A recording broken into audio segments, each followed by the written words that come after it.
The humans were an odd species, inhabiting just a handful of worlds they cultivated with great care. Peaceful, they were a race that through thousands of years of development had removed the worst of their animal instincts. Their worlds were marvels of harmony with nature and efficiency. Each one was a completely self-sufficient paradise, and they dedicated themselves to perfection and artistic pursuits. This made them seem like easy targets for conquest with their verdant worlds. The Interstellar Forum watched with growing anxiety as the aggressive Drituka Empire started pressuring the humans to submit. The Interstellar Forum did not have any formal power over its members and was mainly a diplomatic forum for the different races to discuss treaties and resolve issues. Eventually, the reptilian Drituka ambassador demanded that the humans submit or be conquered. The human ambassador, an older woman named Gabriella, gave a surprising response. "You are no longer welcome in our systems." Naturally, this wasn't what the Drituka expected, but they declared war and assembled a fleet consisting of the 6th Carrier Group, as well as the 3rd and 4th Assault Groups, some 120 ships, and close to 500,000 military personnel. Space travel was still fairly slow, even with FTL drives, and communication was hindered by the reliance on courier ships. Travel between systems could take months or even years. Upon hearing of the attack, the Interstellar Forum voted to send an observer. The Drituka were dismissive and continued their hostility towards the humans. Arriving several months after the attack, the observers found the human system of Centaurus to be perfectly normal, no sign of any attack, no debris from a battle. Confused, the observers asked the humans what had happened. The humans shrugged and said they were not welcome here. Returning to report to the Interstellar Forum, everyone was extremely puzzled by the events. The human ambassador just smiled, as though there was some kind of joke, and said, "They are not welcome." It helped explain why the Drituka were assembling an even larger battle group a year later. This group had 3 different carrier groups, multiple assault groups, and ground assault groups, almost 2 million military personnel. Now it was clear that whatever happened in human space hadn't gone according to plan.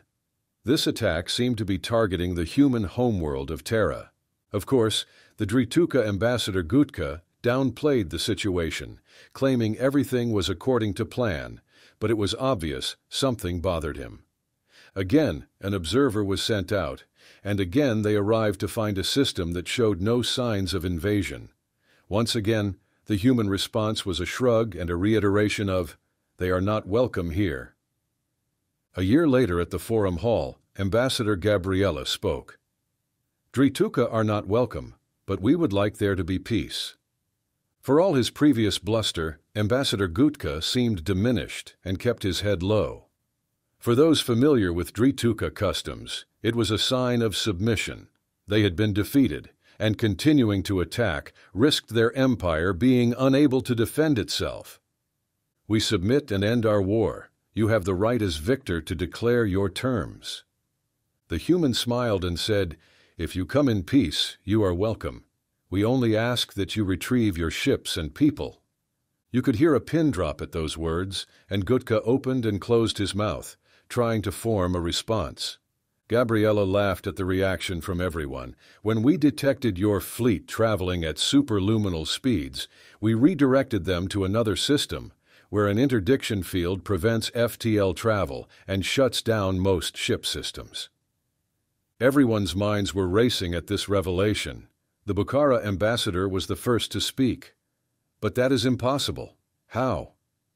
Gabriella smiled, obviously enjoying this. "Not for us.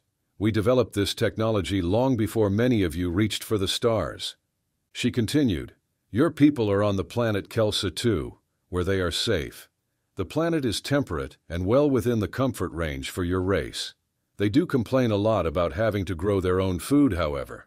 We block all technology and weapons except for medical and construction. Your ships are parked in a safe orbit around Kelsa II's moon and just need to be powered back up." Gutka's eyes were wide in shock. "Our people are alive." Gabriella nodded. "They are unharmed and well. You have suffered no casualties." "How? Why? I mean, Our people will be grateful, but why go to so much effort? We attacked you." Gutka finally got out. Confusion was obvious, as a warrior race doing such a thing was difficult to understand. Gabriella had a sad look on her face for a moment. "We humans are monsters and have done horrible things. We have weapons that can shatter planets and destroy stars. We have used them on each other and on other races. Our sins are many, and finally, we realized we had to change after nearly exterminating ourselves." She looked up and took a deep breath before continuing. "We changed ourselves. We chose a path of enlightenment and learned to tame the beast within us. We now live in peace with ourselves and our worlds." Looking directly at Gutka, she said, "Make no mistake, we still have deadly weapons. The beast within is tamed, not destroyed, and can be unleashed. But we know the truth about war, and this is why we chose not to destroy your fleets. War is a strange game. The only winning move is not to play."